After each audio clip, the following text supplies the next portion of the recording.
Okay, so magandang umaga, magandang tanghali, magandang hapon, magandang gabi sa inyo pong lahat. It's me again, Angel Whisper, ang inyo pong lingkod. Siyempre, na magbibigay po sa inyo ng mensahe mula po kay God, sa Divine, sa, ano ba ito sa Ascended Master, sa Ascended Master, sa Universe, Spirit Guides, Elementals, Angels, Archangels. Ayan, so ngayon is mag-aano lang po tayo ngayon, spiritual. Okay, so para po sa mga baguhan dito sa ating YouTube channel, this is all about, no, yung reading po natin is for mga talagang spiritual lang po, mga kababalaghan, mga magic, mga ganyan, no, so yan po. Wait lang po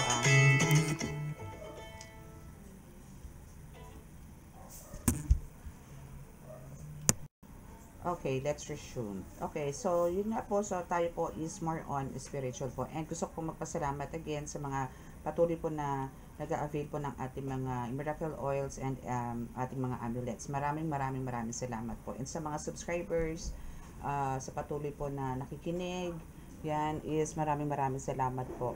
And sa mga new subscribers din po is maraming salamat po. And welcome to this channel, to my channel. Okay, so kukuha po muna tayo ng syempre ng magdadasal po muna pala tayo. Mag-umpisa na naman ako. Okay. Kasi today is Saturday, it's my off, no? Saturday and Sunday po para po sa kaalaman po ng iba na hindi pa po nakakaalam, na mga bago lang po dito. Saturday and Sunday po is talagang may off. Friday po is ritual day, okay?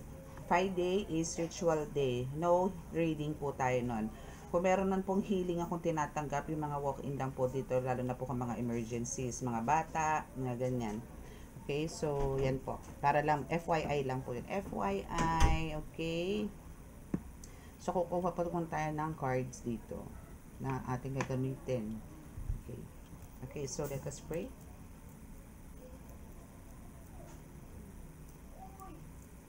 Panginoong Hesukristo Ama, Panginoong Diyos na sa langit, mahal na Birheng Maria, mahal na Santo Niño, pakibasbasan po ninyo pakalalakas sa kapangyarihan, banal na dugo, banal na ngal, banal na espiritu, ang mga cards na ito para po makapagbigay ako ng mensahe para po sa kanila, nang sa ganun po magkaroon sila ng kaliwanagan at magkaroon po ng tamang desisyon.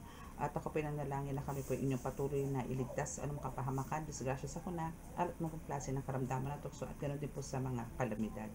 At ako po nananalangin din po na bigyan niyo po ng kagalingan lahat po ng may mga karamdaman, lalong-lalo na po sa spiritual. At bigyan na po ng isa pang pagkakataon ng mga taong pinabagsak po ng mga sumasalbahe ng mga kampo ng kadiliman. Maraming salamat po. Amen.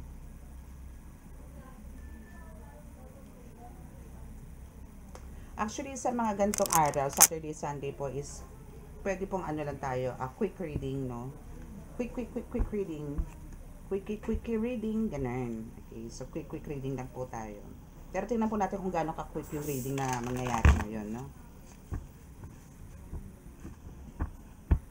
Okay, sa mga gusto pong, sa mga nakaka-resonate po at gusto naman po talagang, iba po kasi to, no? Kasi this is a collective reading. So, actually, kung sino lang po yung makaka-resonate, meron pong isang deck na para sa inyo, meron pong isa. Meron naman po yung iba na nababasa ko sa comments, no, na lahat naman po ng deck or lahat ng cards na ginagamit ko is resonate naman po ang lahat. So, possible na talagang that's for you, that's your energy. Ibig sabihin, nakuha ko po yung energy ninyo. Pero doon po sa mga medyo parang pautik-utik lang po nakukuha, like this one lang, and hindi naman lahat ng mga readings ko dito sa cards is sa inyo. So, pwede po kayo magpa-personal reading. Kasi iba pa rin po yung personal reading sa ganito po, sa collective, no, reading. Iba po yun. Wait lang po. Magtatali lang po ako ng aking hair lalo. At napaka-innards. Okay. So, let's start. Siyempre, dito po muna tayo. Pero kukuha muna ako ng highlights. Yung highlights natin. Kung ano ba ang topic. Okay. So, dito muna tayo kumuha siguro ng topic sa ating tarot. So, this is my elemental tarot. Elemental. Bihira ako po magamit to eh. Actually, ngayon ko lang po ito huli na hawakan after ilang months. Maybe January ko ito huli na hawakan. Okay, so we have the Two of Swords. Two of Swords. Wow, what about the Two of Swords? Teka. So, ito ka, no, sa Two of Swords. So, ito yung pinaka-main or parang ito yung ikaw na ikaw ngayon, no, napalaban, na kahit na tipong, alam mo yung lakas ng pakiramdam mo dito, wagas, na tipong kahit na natutulog ka or nasa malayo ka, ramdam mo kung ano yung parating, or alam mo sa sarili mo kung sino yung mga kumakalaban sa'yo, or sino yung mga umaatake sa'yo, or kung sino man ang mga hindi maganda ang pakikitungo sa'yo. Or, alam mo yung senses mo dito is talagang napakalakas. Marami kang, malakas, no? Malakas yung mga pakiramdam. Maybe yung third eye mo dito, no? Ang nagpa-function. I mean, ito yung gumagana sa'yo, na parang itong mata natin, no? Na literal, no? Is hindi naman ito yung, kumbaga, gumagana sa'yo pagdating sa ganito. Talagang yung third eye mo dito is talagang bonggang-bongga. Okay? Two of Swords. Palaban na palaban ka dito, darling. Fearless. Fierce. No? And, ano ka dito, ha? You have the long hair. So, ingatan mo yung long hair mo na yan. Long hair. And, andito yung meron ka ring red belt. Wow, red belter. Bongga ka dito. Malakas ka. You have the power. And untouchable ka dito. Alam mo yung kasi ano ka, lagi kang prepared. Na tipong, anytime na may magkaroon ka ng attacks, no, is andito yung kaya mo silang, tiklopin sa 3, tiklopin sa 8. Mga ganun. Okay? So, we have the 7 of coins. Wow, ganda. Ay, ito pala, papakita ko pala sa inyo. Ayan, 7 of coins. So, kukuha tayo ng 3 cards dito. So, dito na po iikot ang ating storya. Ang iyong story, ang iyong reading. Okay, so we have the 7 of coins. And, wow, page of coins. Puro coins, ha? Puro pentacles ka, ha?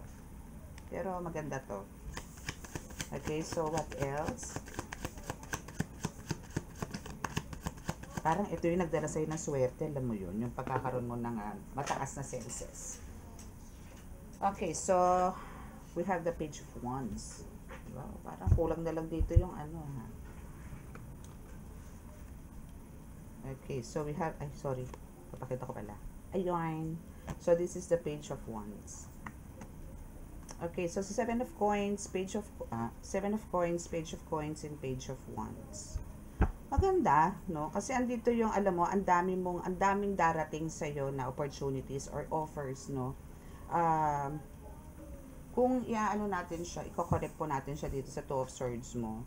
Maybe ito yung isa sa mga naging daan, no? Maybe sa inyo talaga is active na po or talagang matagal-tagal na rin sa panggagamot or a tarot reader, kung ano man po yung career nyo ngayon, kung ano man po, no? Kahit hindi po kung employee po kayo, ganyan. So, andito po yung nagagamit nyo po to, kaya kayo nagkaroon po ng successful life sa ngayon, no? Kasi ang nakikita ko po sa 7 of coins, no, is marami kayong sources, no? Marami kayong sources of income ngayon. Marami kayong pagpipilian. Masyado kayong flexible, masyado kayong dynamic, no? So, now is, dito naman sa page of coins, since andito na nga pa yung mga opportunities ninyo, just make sure na yung security, no? Kasi andito na yung stability, no, ng about financial mo, about finances mo, is andito na yung stability. So, ang kailangan nyo lang po dito is, is-secure, is-save, no? Make sure na always be practical, spend wisely, ganun. Kasi kung hindi, maaaring, alam nyo yun, maaaring mawala. Sayang, di ba? So, now, dito sa page of wands is, andito yung pagiging tough mo, brave mo, and at the same time, yun nga, para sa 2 of swords, na talaga, andito yung always prepared ka sa mga darating, mapa-spiritual man yan, physical, mental, emotional. Okay? So, dyan po iikot ang ating storya about the 7 of coins, page of coins mo, page of wands, and the 2 of swords. Okay, so let's see kung ano ang mensahe sa atin, sa inyo, no, ng ating oracle card naman. Kapal nito, parang gusto kong hatiin. Ang hirap niyang, okay, so we have 2 cards. Okay, so babalikan ka na. My God, ano to? Sabi ko, ano Bakit ganun? Sabi ko, ano siya, dapat spiritual. Okay, so, ayan, babalikan ka na. No? So, babalikan ka na nitong person mo. Okay, kung sino man dyan ang parang nagkaroon ng separate ways, no? Or nagkaroon ng medyo hindi magandang relasyon, no? Is, andito yung babalikan at babalikan ka na nitong person mo. Kasi, nabaklas na po ang gayuma. Ay, gusto ko to! gusto ko to. Nabaklas na ang gayuma. Ang perfect naman ng card. Thank you, God. Thank you, angels. Ayan, diba? Nabaklas na siya. Okay. So, maybe dito rin sa 7 of coins, no? Parang sinasabi rin dito na marami ka naging choices maybe na nagkaroon ka ng maraming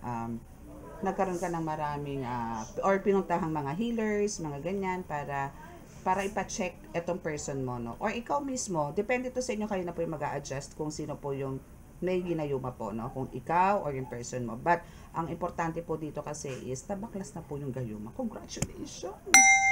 Diba? So, yan. So, parang ganon, no? Okay, so now, isagtagumpay ka naman.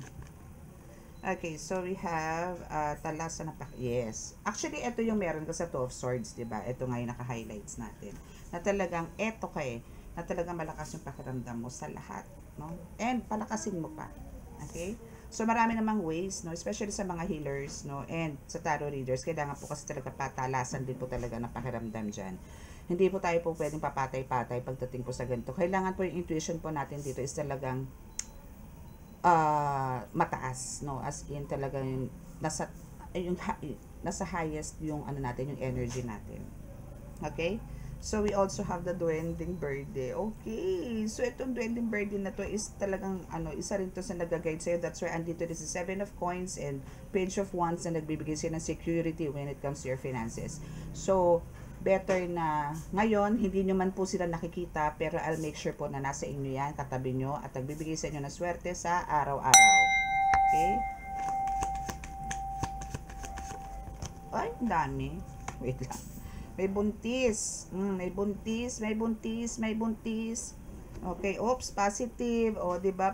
Kung sino man po ang parang ito is magiging very specific tong reading na to, no? Magiging very specific. So, mamaya aanhin ko yung description kasi hindi lahat po is madadaanan nito. Hindi lahat, parang alam niyo yun, piling-pili, no? Kasi meron po ditong word na buntis and this is positive. Okay, so, and meron din ditong April and June. So, itong April, malamang sa inyo, ilan po sa inyo is, no, April pa po hindi dinadatnan, or May, June, April, May, June, yan. So, ito palang date na to, isa dito yung mga na-delays, nagkaroon na kayo ng delays sa inyong menstruation.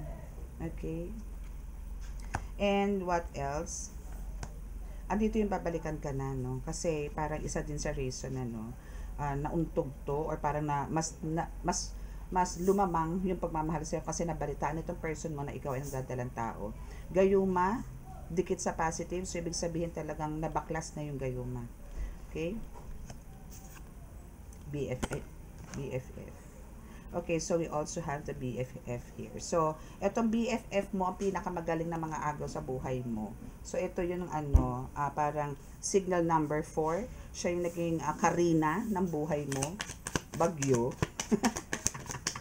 Siya yung naging Karina ng buhay mo. Okay, so konting tiis pa. Okay, kasi yung pong mga may baklas na gayuma, hindi naman, yung may mga nagkaroon po ng karga na gayuma is, hindi naman po ito talaga agad-agad bumabalik. Unless, ito po is continuously gagamutin. Kasi meron po talaga, katulad ko po, may ginagawa ko po dito is, meron po akong araw or ilang beses, no, bago po to. Kasi meron po akong nababaklas na, halimbawa, 2 tirik lang po, 2 ritual. Pero, i-continue ko pa po yun. Kasi nga po, may mga lamat pa po yun. May mga, alam niyo tawag doon? Anong tawag doon? Hindi lamat May intira, may mga ganun pa. So, kailangan po yun i-cleanse talaga or isagad. So, kailangan po tapusin ang ritual.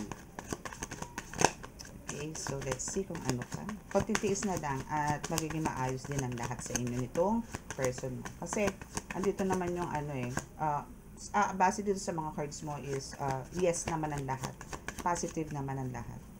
Nagiging maayos and andito yung talagang ma-overcome nyo lahat ng mga challenges, no, na nangyari sa inyo from the past.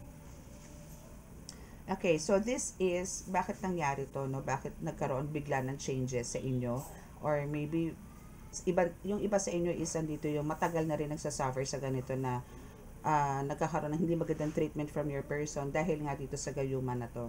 But, andito na ngayon yung since babalikan ka na nga nitong person mo, so, andito yung basbas mula sa Diyos Ama na naganap na. Diba? Bongga. Congrats. Ganun. Okay, so what else? So, 2 cards na lang po tayo dito, no? Then, kuha po tayo ng iba pang card. Bahaghari.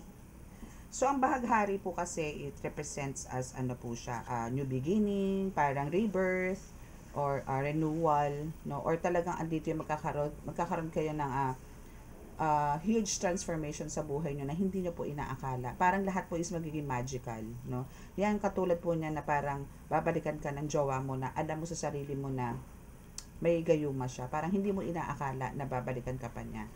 Na parang kahit na alam mong buntis ka at siya naman ng ama, parang hindi ka ganun kakampante, no, na babalikan ka dahil dito sa maging anak nyo. Kasi parang that time na sinabi mo yun, still andun yung lokong-loko siya dito sa babae.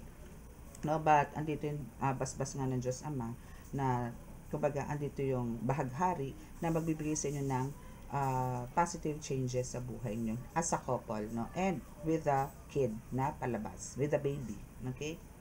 Kasi itong person talaga is hindi makontento sa isa. So, parang alam nyo yung nangyari sa kanya is nakarma, no? Andito yung palibasan din nga siya makontento sa isa. So, ang nangyari, maybe pinasakay lang or maybe tinikman lang, pero ang nangyari is nagkagusto sa kanya yung girl, no, to the point na talagang ayaw na nitong girl na bitawan siya nitong person mo, no, which is yung nakabuntis sa'yo. Pero ang nangyari ngayon is para hindi makawala, ginayuman niya na lang, no. Pero iba po wala po talaga nananalo sa kasamaan, no. Talaga po pagka nanalangin po kayo ng taimtim, no, is talagang pagbibigyan po kayo ng Diyos. At pagkabigyan nito pong may bata na pong kasama is talaga pong nasa inyo po yung pabor. Kung kayo po yung nagpapabaklas, kasi po may gayong mabaklas, so ibig sabihin pinagamot nyo po itong person nyo, talaga po diringgin kayo. Okay? So, tingnan po natin dito sa tarot kung ano pa yung pwedeng isend sa atin na message, no, from the Most High. Okay, so what else? Wala po tayo dito ng another 3 cards para po sa exact message for you.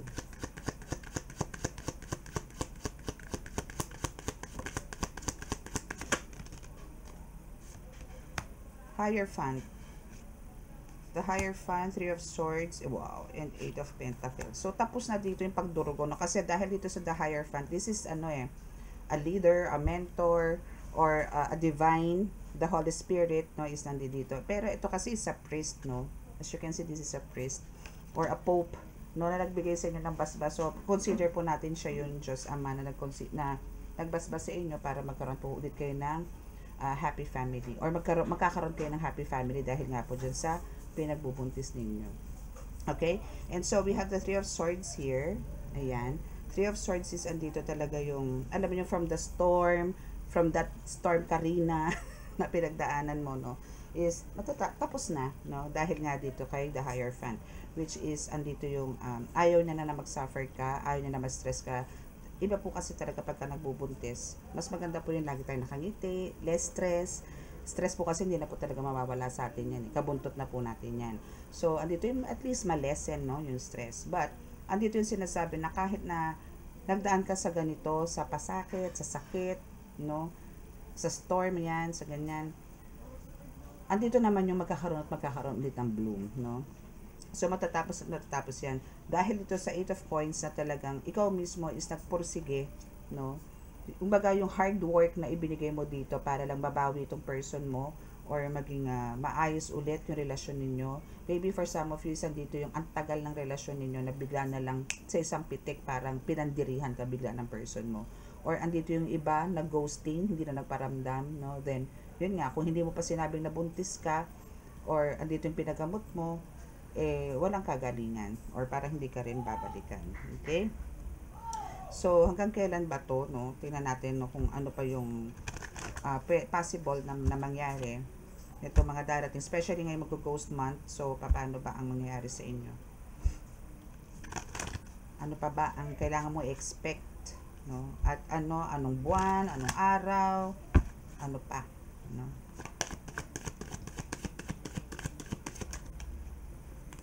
Okay, so we have summertime. Okay, baby, no? Summertime, yan yung time na talagang masasabi ko na since andito yung April and June, is andito yung talagang summertime ka talaga nagkaroon ng maybe mga pakiramdam na may something nakakaiba sa'yo. Like, anong tawag doon? Yung mga symptoms ng pagbubuntis. Pero hindi ka pa rin aware that month, no? Pero andito yung summertime, dito ka na nag-start na nagtataka ka na kung ano yung meron sa'yo, no? Na nakakaiba. And we also have the springtime. So, maybe itong springtime na to, ito na yung time na manganganak ka. Okay? Or maybe ito yung springtime na talagang, ito na yung magigising or totally talagang babalik na sa'yo yung person mo ng buo. No? Actually, babalik siya sa'yo. Pero andun pa yung may latak pa eh. No? May latak pa siya. Pero andito yung springtime na parang fully overcome na or totally healed na si person mo dito. Okay? So, we have the next year. So, by next year, andito na yung gagawa na kayo. And this is around March, no? Next year, 2025. Around March, no? Maybe meron kayong mga plans to go somewhere or parang magpakalayo para hindi na kayo maabot nitong syubetra, no? Syubetra nitong jowa mo. Okay? So, siguro, kuha tayo ng ibang message pa, no? Saan ba maganda kumuha ng message? Wait lang, kuha tayo ng card. Okay, so hingi tayo ng talagang exact message from your person na ginayuma ng BFF mo. My goodness. Okay, so first message is, I regret lying to you. Diba? So, talaga marami siyang siguro may mga palusot. Kunwari, sasamahan niya lang si BFF kasi nagpasama. At ikaw naman is talagang well-trusted mo tong BFF mo. Now, is andito yung sige lang, go. Okay? Kaya minsan, alam niyo, ang hirap magtiwala talaga eh. Na kahit BFF mo talagang aahasin ka. Okay, so what else? I want to feel that way again. Okay, so parang alam mo yung gusto niyang ibalik mo yung mga dating kinikilos mo, dati mong ginagawa sa kanya, but then, alam niyo kasi pagka mga trust issues na talagang mahirap po ibalik. So, kailangan, syempre, nitong person mo, mag-effort pa rin, no? And for sure, gagawa ng effort to para lang maibalik ulit yung trust, okay? So, andito yung talagang nag-decide kayo before na talagang, dahil nga dito sa pagsisinungaling niya, no, is andito yung para nag-decide kayo pareho, no, na to let each other go, no, o talagang magkaroon kayo ng alam niyo ng hiwalayan, no, para at least hindi na kayo magkaroon ng pisikalan, ganyan, no? Okay, so now is andito yung ito yung isa sa mga lagi niyang nararanasan nung kayo is magkahiwalay na you speak to me through music. Maybe meron kayong mga bonding, like ganyan, or meron kayong mga places na mga pinupuntahan na maybe sabay nyo kinakanta, mga ganyan. So, yun yung mga times na namimiss niya. No? Or maybe meron kayong mga songs na talaga, or theme songs, mga ganyan. So, yan yun. Okay, so last card.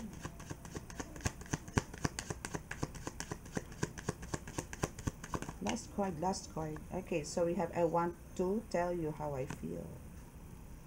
So, meron po kasing mga, since ikaw dito collective, no, is for sure you're a girl. Kasi, hindi naman pwede magbuntis ang lalaki, no? Para mamatris yan. Okay, so, dito is, I want to tell you how I feel. So, kasi sa mga guys naman, or sa mga boylets, no, is talagang naman yung mga yan. Alam nyo yon, hindi naman yan mga showy, or hindi naman yan nila ine-express. Minsan through actions lang sila. Yung mga ganun, kasi minsan sila kulang na lang malunok yung dila nila dahil nga talagang ang daming ngaling. Hindi naman po lahat hindi ko nilalahat iba lang, especially mga ganto na attracted po sa ibang girl, mga ganyan. So marami mga palusot, yun na yung lulusot, no? So ayun, parang andito yung ang dami niyang gustong i-express sa'yo, pero andito yung parang sige lang, magsalita ka lang, pero andito yung still, may mga doubts ka pa rin sa mga lahat ng sinasabi niya. Parang, sige lang, kumbinsihin mo na lang ang sarili mo. Yung ganun, no? Okay? So, that's your reading. So, sa mga naka-resonate at gusto po mag-personal reading, nandiyan na po sa description box ang aking contact details. So, click nyo lang po yon. Then, iba pa rin po kasi talaga ang personal reading or private reading. No? So, that's, video call po tayo dyan. WhatsApp and emo apps, no? Depende po sa country, especially kung sa ibang bansa po kayo. UAE, alam ko po, is emo apps ang ginagamit o Botim, pero wala po akong Botim eh. Emo apps lang po gamit ko and WhatsApp. Okay, no messenger po tayo ha. So, sa mga naka-resonate at natuwa naman po sa ating reading, so andito po, paki-click na lang po ang subscribe button, paki-like and share, and click the notification bell para po updated po kayo lagi sa ating reading. No? So, this is everyday reading naman po eh. And what else? Yun lang po. So, bow your heads dahil dito po sa healing. Okay? Pwede nyo pong i-replay ito ha. Pwede nyo pong i-replay ng i-replay. Especially sa mga parts ng katawan ninyo na kahit po sa water, pwede nyo pong itapat to sa water, tapos inumin nyo po. Papa, spiritual, physical, mental, emotional po is pwede po itong prayers na to. Okay? Kung meron man pong unwanted noise, pasensya na po, pero itutuloy ko po to kasi hindi ko po pwede i-cut ang prayers.